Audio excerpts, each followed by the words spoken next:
Hello and welcome back to another episode of Into the 99, where we've got 99 cards, because Commander's number one. I am one of your hosts, Daniel. I am joined today with Slothy. Slothy, how's it going? Oh, it's going pretty well, thanks. Getting real excited for Halloween tomorrow. How are you doing? I'm doing good. I don't get Halloween off, sadly. I'll be driving. So, What are you up to with the Halloween stuff? I work during the day. I'm off around 3:30. Okay. And then I'm just going to go home and watch spooky movies, give candy out to kids. There you go. That's not too bad.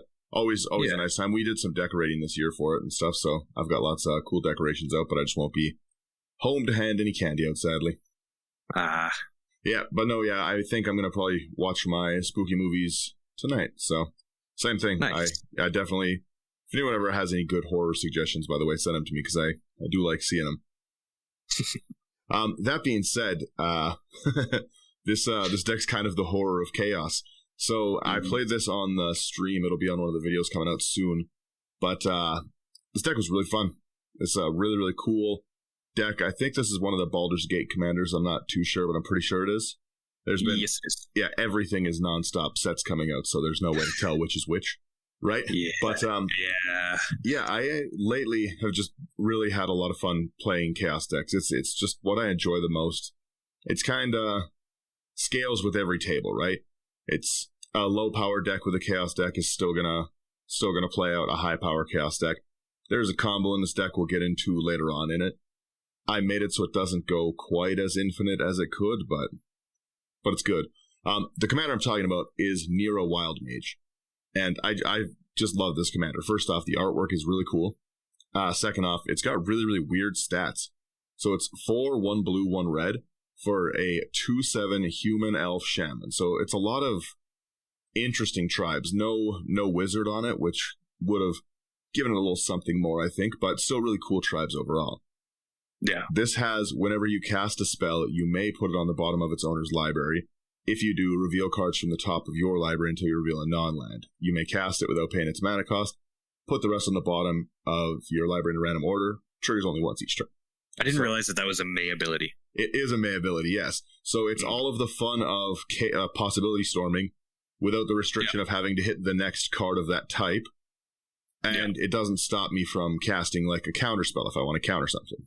Nice. Yeah. I like that. So if there's something I specifically want to copy, I can. And it also triggers once each turn, not only once on my turns. So any instance I do, I can do this on other people's turns, and it will ignore the timing restrictions to cast it right then and there. Nice. As far as I'm aware. Let me double check that. I'm pretty sure it does, yeah. Yeah, I think that would. But I'm just going to pull up that exact ruling because I don't want to give people false information on it. That's fair.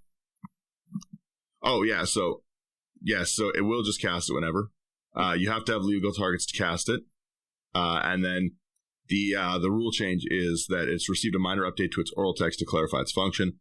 Specifically, if you choose not to cast the card, it'll be put on the bottom of your library along with the revealed cards.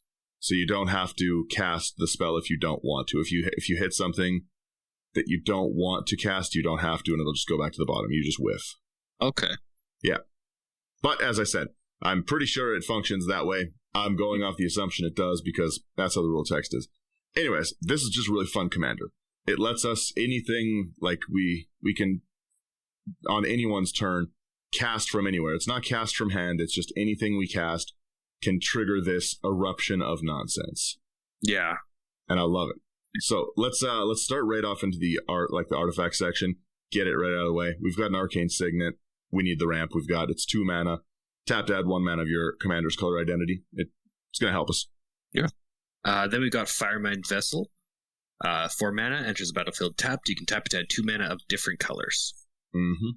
Yeah. This wouldn't be one of my decks without a Howling Mind. That's my signature card for sure. 2 mana at the beginning of each player's draw step. If it's untapped, that player draws an additional card. I like it. It's going to refill our hands and let us continuously... We can run out of spells pretty quick in this deck. Yeah. So. Then we've got Isochron Scepter. 2 mana, it's got imprint. When it comes into play, you may remove an instant card with mana value 2 or less from your hand from the game. It's imprinted on the scepter, and you can pay 2 and tap it to copy the imprinted instant and play the copy without paying its mana cost. Yeah. I didn't notice this was in here, so now I'm scared. Yeah, so you can use that to trigger Neera. True, yeah. Yeah, so it's pretty fun that way. Isochron lets us constantly repeat something or be like, I'll put it on the bottom. It going to the bottom will just make it obviously not be on the bottom, but we'll still get to roulette our card. Okay. Yeah. We've got an Is It Locket as well. 3 mana, it taps for blue or red, or it has the ability to pay 4 of either red or blue in any combination. Sack it, draw 2 cards. Yeah. Then we've got the Is It Signet? 2 mana, you can pay 1, tap it to add a blue and a red. This next one is technically also a land in the deck.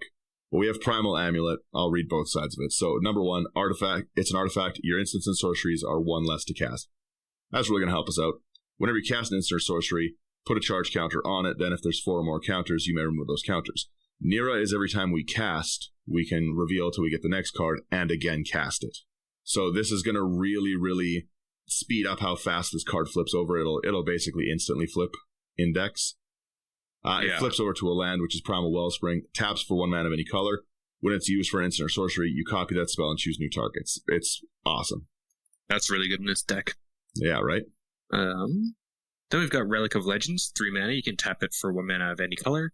Or you can tap an untapped legendary creature you control to add 1 mana of any color. Yeah. It's pretty good, seeing that you don't have to tap Neera for her ability. Yeah, well, and also the fact that Neera is, it lets us keep her up as a blocker too. The 2/7 body on it is wild. Yeah. It's a lot. We've got Scroll Rack as well. Oh yeah, you were saying? That's just really weird stats. Really weird stats at 2/7. Like it's something that's not a 7 toughness isn't something you often see. No. Yeah, it can really take a beating. We have that Scroll Rack, so it's a 2 mana artifact. You pay 1, you exile any number of cards from your hand face down, put that many cards from the top of your library into your hand, then look at the exiled cards and put them on top of your library in any order. That's going to let us put anything from our hand back on top and pseudo-control what we are going to get with our chaotic roulette. Yeah. Yeah, Scroll Rack's really going to help out in this deck. Then we got Soul Ring. 1 mana, tap it for 2. Yeah. It's something never heard of. Expect. We've also got Talisman of Creativity. Again, just more ramp. 2 mana, taps for colorless, or taps for 1 blue or red and deals 1 damage to you. 40 life format, that doesn't matter. Yeah. I quite like the art on that one. Yeah, me too. Well, I don't think I've seen that yet. I think that's from the Tyranids one. Okay, yeah. Maybe? I don't know. I don't know what it's from, but it's cool. Oh, it might be from the Abaddon one, the Demons one. Okay. Yeah. The 40k artwork's crazy. Yeah, I love it. Next up, we got the Magic Mirror. 6 triple blue for a legendary artifact. Costs 1 less to cast for each instant sorcery in your graveyard. You have no maximum hand size, and at the beginning of your upkeep, put a knowledge counter on the Magic Mirror, then draw a card for each knowledge counter on the Magic Mirror. Yeah, really is nice in this deck. I've loved this card since Eldraine. Yeah. It's being able to cascade into pseudo cascade into stuff like this is really, really fun too, especially if you don't know what's coming up. Like if you're just rolling away a talisman, because we've got lots of mana rocks in this deck, right? But yeah, there's always the chance that they're going to roll into something like the Magic Mirror that we're going to get a 9 mana card off like a 2-drop. Yeah, true. Which I do love. And then, obviously, Chaos deck, we have Wand of Wonder. It's 3 and a red. It's an artifact, of course. 4 mana, tap it, roll a d20. Each opponent exiles cards from the top of their library until they exile an instant sorcery, then shuffles the rest of their library. You can cast up to X instant sorceries from among them without paying their mana cost. If you roll 1 to 9, it's 1. 10 to 19 is 2. And 20 is 3. So the deck is about casting chaotic things. You can't not include this card. I put this card in a lot of decks right now, but it really, really is going to do what we want to do in this deck, which is just roll random chaotic things. Yeah, it's such a good card. Right? We'll do this creature section. Sure. And then we'll talk about this creature section. We'll do the creature section last. There's creature section last? Yeah. So we'll go over to enchantments. We'll start it off with Arcane Bombardment. This is a dumb card. This card gets out of hand. Yeah. It's 4 double red. Whenever you cast your first instant or sorcery each turn, exile an instant or sorcery at random from your graveyard. Then you copy each card exiled with Arcane Bombardment, and you can cast a number of copies without paying their mana cost. Love it. It can be a real problem. Yeah. Arcane Bombardment is a card that just can't stay on the field. Mm. And the fact that it doesn't force you to cast them, so you're not losing out if you have a card you don't want to cast, but we'll see when we get in the instants and sorceries. There's not many that we don't want to just cast for free constantly. Yeah, true. Right? Next up, we've got Descent into Avernus, 2 in a red. At the beginning of your upkeep, put 2 Descent counters on Descent into Avernus, then each player creates X treasure tokens, and Descent into Avernus deals X damage to each player, where X is the number of Descent counters on Descent into Avernus. I can't stop putting this in decks. It's so good. It gets the game going. It ramps the whole table. It kills the whole table. See, this is the card that I will try to counter no matter what, just because I don't want to read how many times the card says Descent on it. Descent, yeah. This is my soul ring. That's fair. This is if this just stays out for like if you cast it and it gets back to your turn twice, the fact that it's given everybody at that point 6 mana is a lot. Mm-hmm. It really it pays for itself nearly in the first upkeep it's out. But if you count the group hug shenanigans and the ping the table for 8, then it really puts in work. Yeah, absolutely. I'm just in love with the card. It's one of my favorite cards that was printed for the year for sure.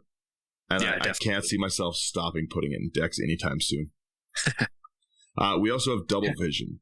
3 double red. Whenever you cast your first instant or sorcery spell each turn, copy it. You choose new targets for the copy. A lot of these, by the way, are each turn, not on our turn. Yeah. Yeah, Arcane Bombardment, Neera, Double Vision. Like, a lot of these just want to cast things on every turn. We want to get through as many of these as we can.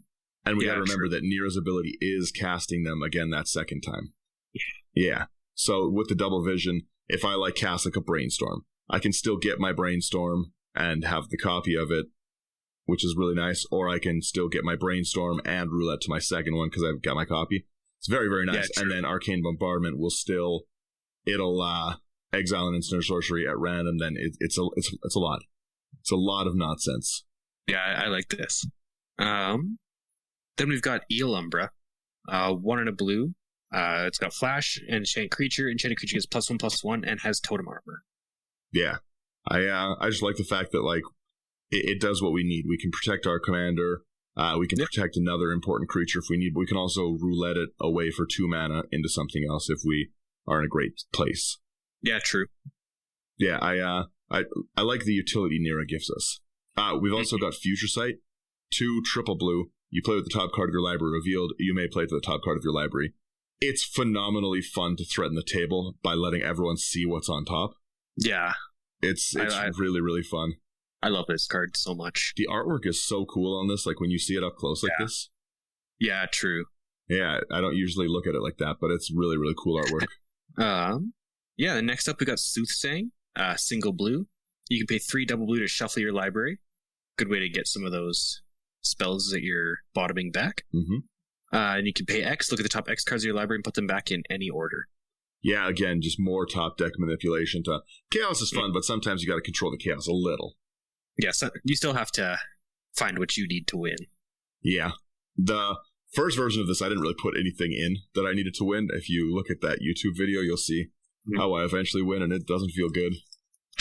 But there's some wins in this now. So we've got Sunbird's Invocation as well, which is 5 in a red. Whenever you cast a spell from your hand, you reveal the top X cards of your library where X is its CMC. Cast a spell with mana value X or less from among them without paying its cost. Put them onto the bottom in random order. Again, if I want to cast a Brainstorm, I can do my roulette first, and then after that, Sunbirds.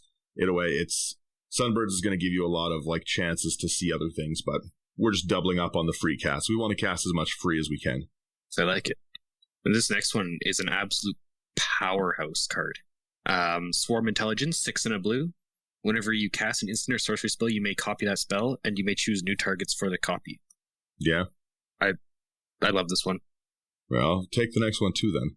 Oh, sure. 1,000 Year Storm, 4 blue and a red. Whenever you cast an instant or sorcery spell, copy it for each other instant sorcery spell you've cast before it this turn. You may choose new targets for the copy. So that's this instant sorcery storm. Yeah, well, this is really, really fun because, again, like I keep saying, Neera is a double cast trigger. Mm-hmm. So if I brainstorm and I roll into the next instant, or like I get an instant after that, Thousand Year Storm counts that one cost as two separate costs. Okay. So if I play two spells, I've got 4 storm count on Thousand Year Storm because of how Neera. Well, I guess Neera only triggers once a turn, but still, every time we're gonna get whatever we roll to has the potential of automatically being stormed off. Nice. Yeah, so Thousand Year Storm is really, really going to do a lot of work in this deck. Land section, nothing crazy. I've got like the Dominaria tap land, the Molten Tributary enters tapped. I've been playing them as untapped lands. You can put it as a better one, but other than that, just basic Izzet stuff like Training Center, Temple of Epiphany. Actually, a really good card for that Scry ability. Mm-hmm. But nothing too crazy. Like just a normal land suite. I got 34 lands in it, which is higher than normal, but I don't have my normal ability to ramp, and I don't have get a lot of really high cost stuff. So yeah, true. Let's start with some of these things that we want to start copying and going off with. Let's do sorcery first. Sure. Blatant Thievery is our first sorcery. It's 4 triple blue for yeah, I know. For each opponent, gain control of target permanent that player controls. And as everyone has seen, we already have a lot of copy going on in this deck. A lot. Blatant Thievery is a pretty scumbag card to play, and it's really fun to get a cast off. But if you get like I've had a few games with this deck so far, 1 or 2 online, a few in person, and I've repeatedly gotten like 5+ copies of Blatant Thievery off, and it feels gross. That you're a horrible person. Oh yeah, you could take 5 people, like 5 lands from each player. It's because you got to remember, it's not just for one. And again, you can roll this off of like a 2-drop. You can be like, I'll Talisman of Creativity into Blatant Thievery. Well, you could even opt into this too. Yeah, you sure could. Oh, that's gross. Yeah, take the next one.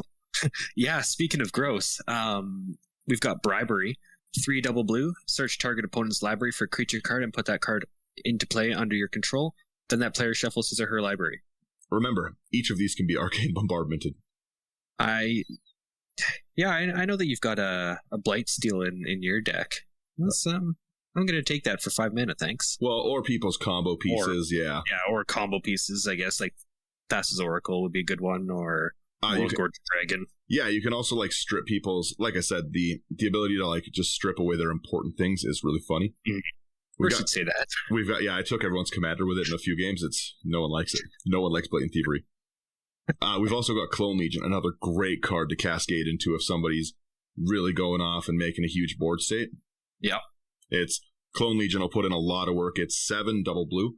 For each creature target player controls, create a token that's a copy of that creature. Again, every one of these cards in this deck is a problem if it gets stormed off. If you reveal into it early, it's a problem. But if I'm able to get copies of any of these things, it's not great. Yeah, no. Then we've got Finale of Promise. X double red. You may cast up to 1 target instant card and or up to 1 target sorcery card from your graveyard, each with mana value X or less without paying their mana cost. If a card cast this way will be put into your graveyard, this turn exile it instead. And if X is 10 or more, copy each of those spells twice. You may choose new targets for the copies. Yeah, I like that one a lot. Yeah? Really good. I think it might be the only X spell in the whole deck. There's one other one. So it's not often that we're going to miss with our free cast stuff. And again, we don't have to cast it with Neera's ability. There's a few that will force us. But Finale of Promise, I like all the Finale cards generally. Yeah, the Finale cycle was pretty good. The next card is actually phenomenally easy to kill people with in this deck. Yeah, I imagine. It's Grape Shot, yeah. It's 1 and a red, deals 1 damage to any target, and it itself has Storm. Mm-hmm. So again, if you roll into it already, it is all going to be at a minimum of 2. Yeah. Anything with Storm in this deck can really be a problem. Then we've got Inevitable Betrayal. It's got Suspend 3 for 1 double blue. You search target opponent's library for a creature card and put that card onto the battlefield under your control, then that player shuffles. Yeah. This is another one. I really like the art for the deck. Kind of reminds me of Tool. Yeah, I really like the artwork too, but I don't know how I feel about the artwork in it. Like, for the card. It's cool artwork. Yeah. I don't know if it fits. Yeah, that's true. Yeah, it's odd for sure. I guess it's like kind of a throwback to the bribery with like the lamp. But anyways, what's fun about this is you don't have to wait to suspend if you cascade into it. Yep, true. Yeah, it's a nice time. It's a problem. We have Inspiring Refrain as well. 4 double blue, you draw 2 cards, exile it with 3 time counters on it, and it has suspend of 2 and a blue. So this is going to be good in either situation. Early, we can get it suspended off and just get our card draw repeating engine rolling. Late, we're never going to be disincentivized to draw 2 cards. And the fact that it will keep repeating is very nice. Yeah, I like that. Then we've got Ironcrag Feet, 1 triple red. You can add 7 red, and you can cast only 1 more spell this turn. Yeah. Yeah, pretty good. Yeah, a lot of times it's, if you get copies, this is generally what I put into my 2X spells. Yeah. So, it works. We have Arenicus's Vile Duplication. It is 3 and a blue, and it's actually one that I want to take out of this deck. Neera's ability triggering 2 times is pretty good, but I think it's a little too much. Yeah. It's a little bit, it's still fun, but go read the table, read the room. I've found that I've been annoying sometimes when I'm playing this deck. So, Arenicus's Vile Duplication is 3 and a blue. You create a token that's a copy of target creature you control, except the token has flying and isn't legendary if it is legendary. It's pretty good to double up your commander. Yeah, it's definitely a very good card. Yeah. Speaking of very good cards, we got Jessica's Will, 2 and a red. Choose 1 if you control a commander. As you cast a spell, you may choose both. Add red for each card in target opponent's hand, or you can exile the top 3 cards of your library. You may play them this turn. Insane early ramp. Absolutely, this is... Yeah, it's very, very easy to hit a turn 2 Neera if you have this in like an opening hand, like if you have a Soul Ring. Mm-hmm. Yeah. Like turn 1 red mana, Soul Ring, turn 2 blue mana, and your commander, with generally still a little bit of mana left over. It's it does a lot. Jessica's Will is a really good card. It's been pricey for a while. Yeah, I was gonna say I didn't realize how expensive it was. Like I was able to pull a couple when Commander Legends came out. I didn't realize it was a $20 card now. Oh, I got a bunch of them. I picked them up pretty early because I was like, these were amazing. I want them all. But yeah, definitely. The next one is Mnemonic Deluge, a great card to like cascade and roll into in this deck. Like it's going to put in a serious hurting on the table. 6 and triple blue. Exile target instant or sorcery from a graveyard, which is awesome if somebody's like anguished on making you or something or been annoying. Yeah. You copy it 3 times. You can cast the copy without paying their mana cost. Exile Mnemonic Deluge. Again, if I'm hitting my graveyard late game, this is again another chance to 3 more Blatant Thieveries, and then I can cast the copies, and the copies will continue as to storm. Like, let's say that this is our first card of the turn, and we've got a 1,000-Year Storm, okay? Okay. I cast like a 1 mana, I Eel Umbra into this Mnemonic Deluge, and I hit my Blatant Thievery. I've got the ability to, with 1,000-Year Storm out, my math is going to be annoying here on this, but with 1,000-Year Storm out, we've already cast a second spell. We have 2 Mnemonic Deluges. So resolving just the first one with Blatant Thievery, we have 3 casts. So the first cast will make us 3 Blatant Thieveries, up to 7 Blatant Thieveries, up to 13 or 12 Blatant Thieveries. Yeah. Just on our Mnemonic Deluge annoyance. And then we still get to hit something else in our graveyard as well. That would also continue to storm count to 6, 7, 8. Could you imagine hitting 8 Arenicus's Vile Duplication or something? Just it's a real issue. The deck is problematic. You might not make friends playing it, but you will have fun. I promise you that. That's all that really matters, as long as you have fun. Yeah, the deck has a really good balance of like nuts, like 9 plus mana cards, followed by the next one. Yeah. Next up, we got Mystic Speculation. It's a single blue with buyback for 2, and you can scry 3. Yeah, that scry is a problem. Anything that lets you reorganize or relook is really an issue. More so than normal. The game knowledge is already good in a normal day, but the deck is, I definitely overestimated the power level of the deck. I thought it was going to be significantly more casual and fun than it was. Yeah, fair. Yeah, but it has been very fun for me. We've got Ponder as well. 1 blue mana, look at the top 3 cards of your library, then put them back in any order. You may shuffle, draw a card. That's pretty good. A 1 mana draw, a 1 mana reorganize. Yeah, you can't go wrong with something like that. And that's one of my favorite arts in the game too. So which one? The Ponder? Yeah. It is. It's a really classy artwork. Yeah, it's really classy. It's like, do you expect it? Like, it's very nice looking. Yeah, and it illustrates what it does really good. It's got the 3 choices. I love it. Yeah. Next up, we got Portent. Single blue, you can look at the top 3 cards of target player's library, then put them back in any order. Then you may have that player shuffle their library and draw a card at the beginning of the next turn's upkeep. Yeah. Yeah, pretty good. I like Portent almost as much or more as Ponder because, again, we can reorganize our top 3, but we don't have to do it in the same way. Ponder, we've got to put our second card down. We're kind of, we're kind of waiting to get to it a little bit, where Portent kind of does the same thing. It gives us a draw later on. We know what's coming up. Just that game knowledge is really, really going to help you out. True, yeah. You want this next one here? Sure. So next up, we got Rousing Refrain, 3 double red. You can add red for each card in target's opponent's hand. Until end of turn, you don't lose mana as steps and phases end. Exile Rousing Refrain with 3 time counters on it, and it's got to spend 3 for 1 and a red. Just a great card. That's really awesome. Yeah. I love all these ones that keep going. Yeah, definitely. But it's basically just half of a Jessica's Will later on. Yeah. Yeah, true. Again, yeah, rolling into it isn't going to hurt us. The fact that it continues to go off is awesome. Yeah. And then we have Windfall. 2 and a blue. Each player discards their hand, then draws cards equal to the greatest number of cards a player discarded this turn. I forgot how to talk. I miss Hull Breacher. Yeah, Windfall is really fun. It does even look like it goes with Hull Breacher with the treasures. Right? It was a match made in heaven. Look at what they took from us. What were you thinking, Wizards? Yeah. But no, Windfall is really fun. I really like to just redraw like that.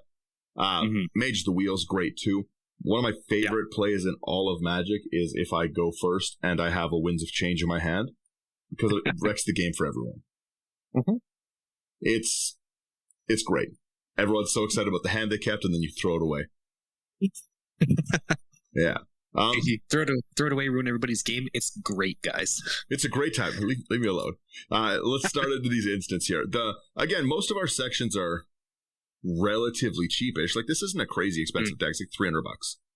Yeah, that, and like with a lot of the you can cut you've got all the lands. You can cut a ton of it down as well. Like, you don't have to have like a Jessica's Will, stuff like that. Like we've got 67 in sorcery, 57 in instant, 34 in creature, like 61 in artifact, and I bet most of it's like the scroll rack or something. Yeah, scroll rack's like 15. Like, you could definitely cut this down to an under $200 deck pretty quickly, I think.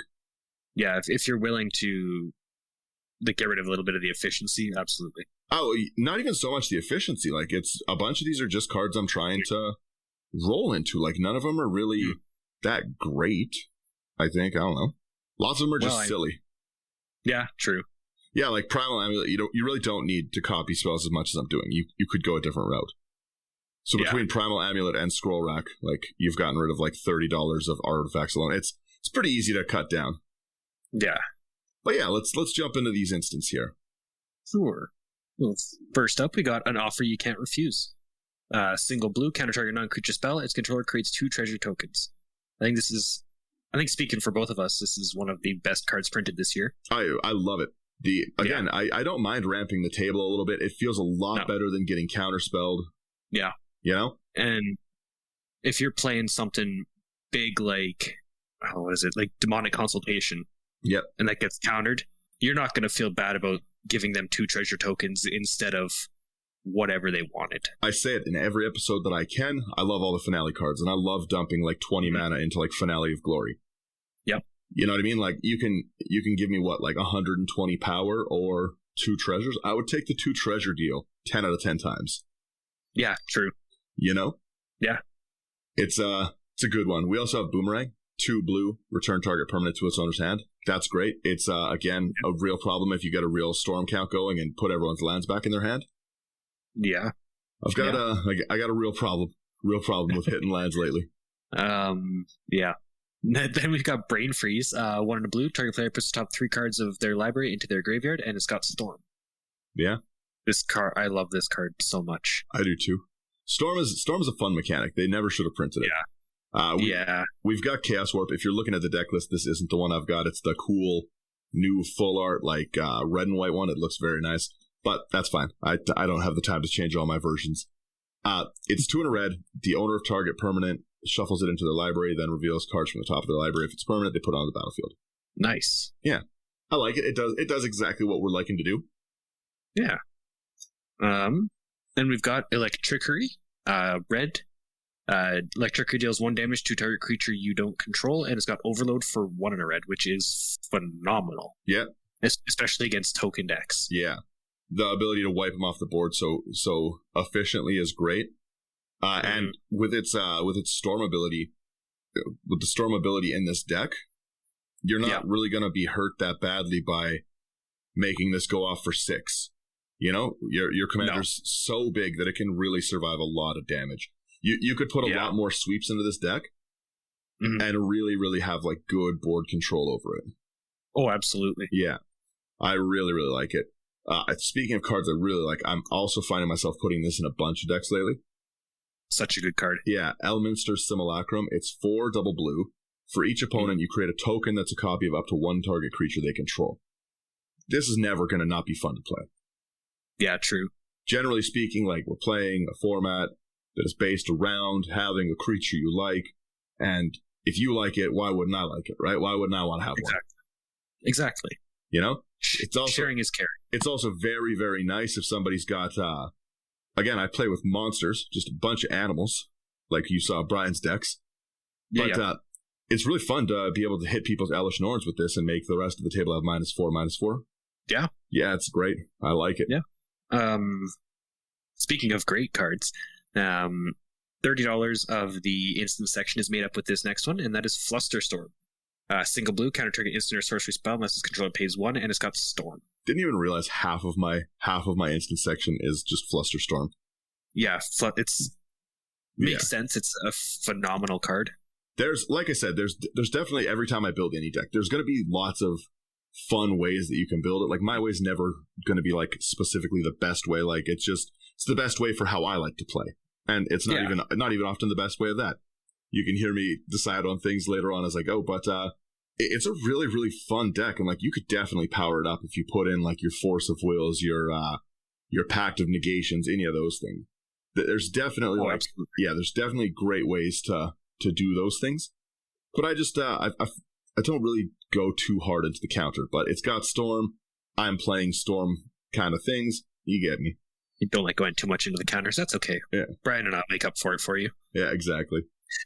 We've got Jaya's Greeting, 1 and a red, deals 3 damage to target creature, and scry 1. Again, just a great way to get something small off the board, top deck control. Yeah. Then we've got Lightning Bolt, 1 red, deals 3 damage to any target. Yeah. It's really fun to Lightning Bolt into like a Clone Legion. Yeah, I can imagine. Yeah, it feels really good. I've got the Hadouken version of this card. That's a cool one. From the Secret Lair, and still trying to figure out what deck I want to put it in because it's very pretty. My favorite one of the Secret Lairs for that is the bear one, the bear with the lightning. It came out the 4 lightning bolt ones. I like that one, but I've got it in another annoying Is It Storm deck because it's fun to I know who I am. It's really fun to kill people with a lightning bolt in Commander is a task in and of itself, and it is really funny to be like, I will cast 900 lightning bolts. Responses. That's 2,700 damage. I think that's a good game right there. Yeah, that's in Veyran. Veyran's a problem. Yeah. Veyran sucks, but it's a good deck. We also have Magma Opus. I like so much from Strixhaven, but every part of this card, I like its utility. You can do stuff with it if it's stuck in your hand early game. It's an 8 mana card late game. Its artwork is beautiful, and it does a lot with it. So it's 6, 1 blue, 1 red. 4 damage divided among as you choose among any number of targets, which is, again, a great sweeper or a great, like, kill your 3/3, kill your Birds of Paradise. You tap 2 target permanents. Again, great answer. You make a 4/4 red and blue elemental creature token, you've got a new blocker, and you draw 2 cards. This is never going to feel bad to roll into. Yeah, no, that's awesome. And if it's stuck in our hand early, we're kind of not having a great start. 1 blue and a red, or 1 blue and a red, so hybrid, is it? Twice? You discard it and you create a treasure token. So it's, again, at its worst case, a form of early-ish ramp for us that we can do at any time. But if you hit it on a late game thing, it's really gonna do work. Yeah. Then we've got Mission Briefing, double blue. You surveil 2, then choose an instant or sorcery card in your graveyard. You may cast that card this turn, and if that card has been put into your graveyard this turn, exile it instead. Yeah. So, yeah, really cool about this. Number 1, top deck knowledge. True. Which is great. Number 2, we can actually be using this to, instead of casting the spell from the grave, to put it back into our deck. Yeah. Right? Like with Neera's ability. So it's a very nice way to get cards back into it, still possibly get a copy off of it with other things. Mm-hmm. But again, just more top deck control. If we, at a worst case, need something from the grave, it is really going to help us out. Again, maybe you've got like an early game and you want to hit a Jessica's Will back-to-back and just have a big explosive play. Yeah, true. Yeah. I like that. We have Opt because we've got to. We really have to have it. 1, scry 1, draw a card. And it's gonna put in work. Absolutely. Then we've got Refuse to Cooperate. The Refuse side costs 3 and a red. It deals damage to target spell's controller equals that spell's mana value. And then the Cooperate side, 2 and a blue. It's got Aftermath. You can cast a spell only from your graveyard, then exile it. Copy target instant or sorcery spell. You may choose new targets for the copy. Yeah, I really like this. Yeah, I really like this one a lot. It's generally speaking, I've got a bunch of people that are like, oh, Walking Ballista for $1 million, and then I can refuse. Yeah, true. Yeah, good luck with that one. Yeah, someone going infinite and then trying to cast their infinite mana dump thing is funny with it. Yeah, true. We also have Reinterpret. It's 2, 1 blue, 1 red. You counter target spell. You can cast a spell with equal or lesser mana value from your hand without paying its mana costs. I really like this one. Yeah, it's another way to get our. Again, I'm trying to get things out for cheap. I'm trying to be annoying. It's like I said, we've got weird counters in the deck. Yeah, this is another really, really good card from Strixhaven too. Is that one from Strixhaven? Is that what it's from? It's from Commander 21, which is Prismar. Yes, you're right. Yeah. Yeah. Huh. I wonder why I have so many of them then. I just pick up cards indiscriminately. I'm like, give me every one you got. Yeah, fair. Then we got Repeated Reverberation. 2 double red. When you next cast an instant spell or cast a sorcery spell or activate the loyalty ability this turn. I also forgot how to speak for a moment. Copy that spell or ability twice. You may choose new targets for the copies. This is a problem if you've got anything copying this. So then your next thing copies 4 times. It's a big problem. It's Repeated Reverberation can really. Again, I just like to cast a lot of stupid things a lot of times. You can't fault me for it. No. That's the nature of the format. Yeah, we have Smelt, 1 mana, destroy target artifact in red, 1 red. Yeah, pretty good. Great to cascade with, great to wreck people's soul rings with. You're a monster. It's getting rid of people's artifacts early really does change the game. That's true, yeah. It does put you ahead quite a lot. Then we've got Spark Jolt, single red, deals 1 damage to target creature or player, and scry 1. Yeah. Yeah, pretty good. This is my second of 2 instants that are 2 cards in the deck that have X in them. Mm-hmm. And there's a real reason for it. Storm King's Thunder. It's X triple red. When you cast your next instant or sorcery, copy it X times. You can choose new targets for the copies. Yeah. Yeah, that's pretty good. Well, because let's say that we've got 10 mana. Mm-hmm. Let's say 10 mana. And I'm going to put 8 of it into Storm King's Thunder. That means that the next time I cast a spell, it's going to copy 4 times. Yeah. And then I just 1 mana, I opt into Clone Legion, 5 Clone Legions. Is there many games you've seen where you can come back from 5 Clone Legions? No. Yeah, how about 5 briberies? You know what I mean? I'll take Any 5 cards from your deck, or 5 spread around on the table. Could you imagine? Version 1 of this deck had like Expropriates in it, Nexus of Fates. No, I understood what was going on. I had to calm that down a bit. Yeah. But yeah, the extra turn route and ability to get those high cost extra turn stuff off for so cheap would really make this commander above and beyond annoying. Yeah, true. I also just love the artwork on Storm King's Thunder. But yeah, it's again doing it's everything we want to be doing. And if you combine it with the chaos ability of just rolling to your next one, oh, it's good time. Yeah, true. Then next up, we've got Twinferno, 1 in our red. Choose 1. When you cast your next instant or sorcery spell this turn, copy that spell. You may choose new targets for the copy. Or a target creature you control gains double strike until end of turn. I'm going to be honest. I assume it's for the first one. Yeah, but we do have the ability to take other people's stuff. So that's true. Yeah, that's true. We could potentially be giving a field double strike. It's a really, really cool uncommon. Another great one of the year. Yeah, I really like this. And then another card I find myself putting in every deck that I can right now. Wild Magic Surge. Double red. You destroy target permanent opponent controls, reveal cards from the top until they reveal a permanent that shares the type with it, put it onto the battlefield, and the rest on the bottom in a random order. I like this. It's the ability to get rid of anything problematic, from like a Gaia's Cradle all the way to like just an annoying Smothering Tats. Yeah. There's definitely going to be things in any of our play groups that all of us don't like sitting on the board, that we don't want to see out. And this is a great response to any of them. The fact, again, if you've got like you're tutoring your play group is tutoring a Cabal Coffers, Urborg kind of situation, blowing Urborg up and making them cascade to the next land is rough. It's rough. Yeah. Yeah, like it's pretty brutal. I really I love Wild Magic Surge. And it's a great card to get onto that Isochron Scepter that's earlier in the deck, because a lot of people probably by this point, 40 minutes into the episode or whatever it is, have forgotten that the majority of this instance section can go under that. Yeah, true. Yeah. I think there's what?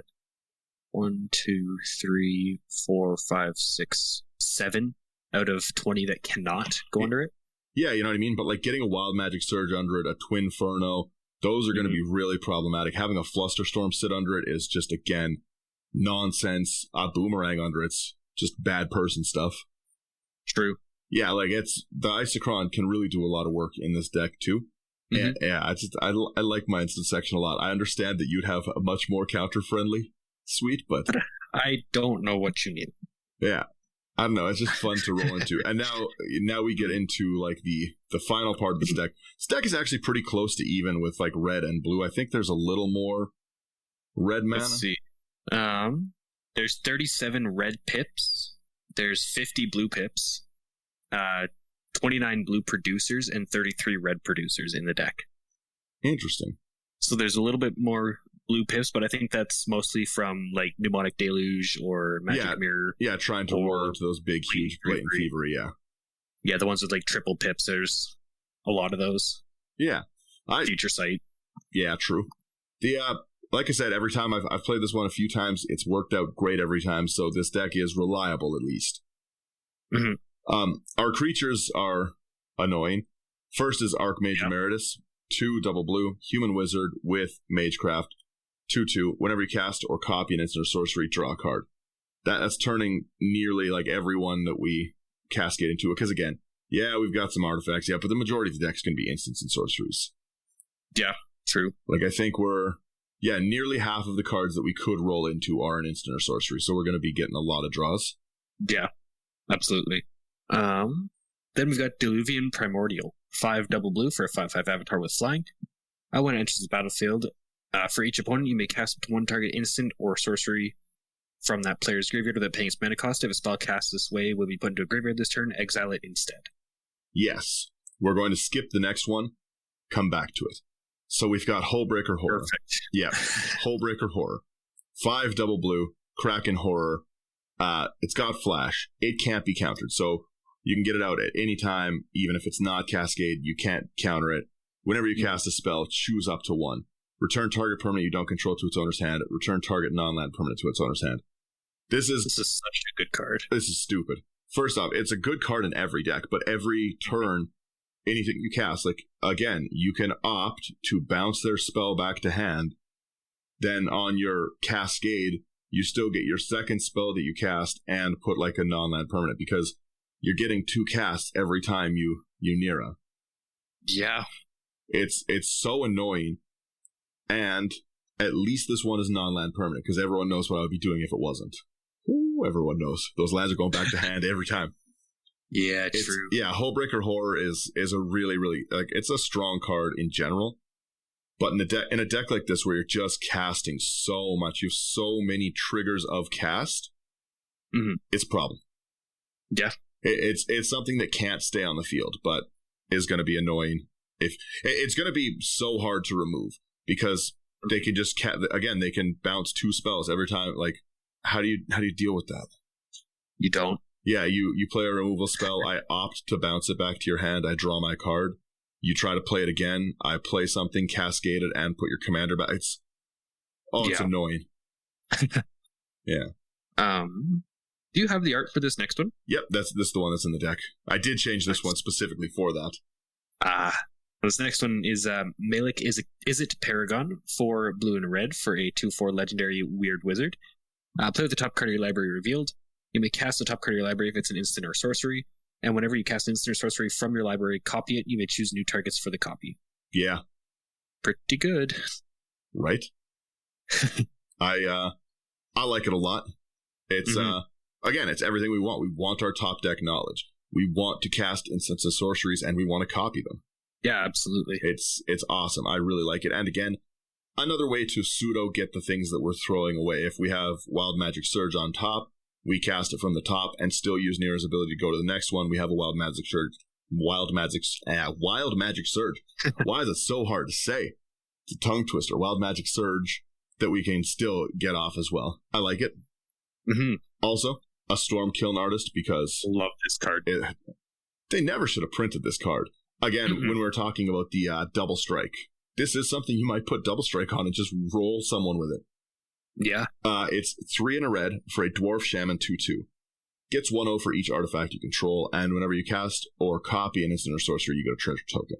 That's rough. Yeah. That's ramping you hard. Yeah. This is actually one of like the 3 creatures that I run in my Vadric deck. Yeah. It's brutal. Right. Next up, we've got the Reality Chip. 1 and a blue for legendary artifact creature equipment Jellyfish. It's a 0/4. You may look at the top card of your library at any time. As long as the Reality Chip is attached to a creature, you may play lands and cast spells from the top of your library. And it has Reconfigure for 2 and a blue. Yeah. It's good. Again, it's lets us get those lands off the top. So better consistency with our actual, like, it smooths the deck out a lot. Yeah, true. But it also, again, gives us that much needed top deck knowledge. Because again, you really don't want to play something that's good. Like if you only have like a good card and had like a Wand of Wonder, you don't want to roll that into like a Flusterstorm that hits nothing. No, exactly. Right? So the next one is a card they shouldn't have printed at all. This card is one of the most degenerate cards, I believe, currently in Magic. And the artwork would say nothing about it. This is Displacer Kitten, and it's the last creature in the deck. It is 3 and a blue for a Cat Beast 2/2 with Avoidance. Whenever you cast a non-creature spell, exile up to 1 target non-land permanent you control, then return that card to the battlefield under its owner's control. I love this card. There's a lot to go over with this, though. Yep. So, do you know how this functions? I'd like to say yes. Every time we cast something, we can put both triggers on the stack, both Neera and Displacer. So we blink. The blink is the first one that goes off, followed by the Neera. But that was the old Neera's ability that triggers. So the new Neera will see that we're casting a spell and let us cascade it again. So when we cast our second spell from the top, we repeat. Displacer Kitten blinks. Neera sees that new spell and allows us to do it. So, there's only, if you haven't cast any of the other creatures, there's only 6 cards in the deck that can interrupt you doing this. Yeah. And we have a Grape Shot in the deck. Yeah. So, there's a very good chance that we can repeat this 40 times and kill someone the first time we cast a spell with Displacer Kitten on the board. Yeah. As well, if we were able to cast through 40 spells, that is 120 mil with Brainstorm. Or Brain Freeze, sorry. Yeah. Yeah, it's Displacer Kitten is it basically lets us go to whatever one we want. Again, we're only interrupting ourselves if we hit one of our 6 other creatures. Mm-hmm. And we just went over the creatures. Every one of those is a creature I still want in play. Yeah, exactly. But this essentially lets me hit... Displacer Kitten is a real problem in the deck. It lets you, like, portent into whatever cards you want, nearly. Mm-hmm. Hitting the reality chip might suck. Yeah, true. But every other card, like, you know, if you hit like Melik again, even the reality chip, you can still like get going. Like, none of these creatures aren't going to be good on the board. But can you imagine if like it's okay? Sure, the thing that interrupts my Infinity Storm, because you can Infinity Storm with this if you just take the other creatures out and just run Displacer Kitten. Yeah, and there's other ways. There's lots of cards that are like exile till you get a creature, put that into play. There's lots of things you could do. So Displacer Kitten's not hard to get out if you want to be more degenerate. But can you imagine if like what interrupts it? It's like, oh man, I can't keep going. I got a Hullbreaker Horror. Yeah, this is damn it! I got an Archmage Emeritus. I can't keep going now. Oh yeah, exactly. With the draws every time. Well, and that's the other thing, right? Is you don't have to cast them if you don't want to. But there's also, like, every time, it's very easy for you to hit this 1,000-Year Storm. Oh, absolutely. You know what I mean? Get the 1,000-Year Storm out and then storm off every one of these things that you cast. It's a problem. The deck is, like, a really, really fun deck to play. Yeah. The video that goes up, you can watch me try to do the math of Storm King's Thunder with Arcane Bombardment and, like, 6 Storm Triggers, and I'm like sitting there. I'm like, I think it's my. They're like, I think you just win. I'm like, yeah, I'll accept that. Yeah, it's jeez. This deck is considered between the. It's considered under Slothy on EDH Rex score, and it's not. It's not at all. Yeah, especially if you do the things I do, where you're like constantly like, I'll Blatant Thievery all your lands. Oh man, it's fun. You'll get people to scoop with this deck for sure.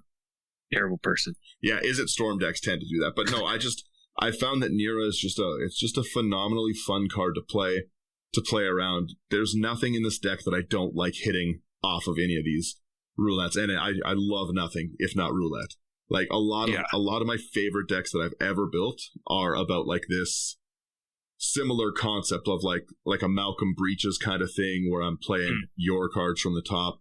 I love Atali where I play people's cards. Like I love chaos decks. They really just change the game, and they're a great equalizer in my opinion. Yeah. Yeah, no, that's my deck. This is I call it Neera Wild Possibilities. It's what do you think of this one? I really like it.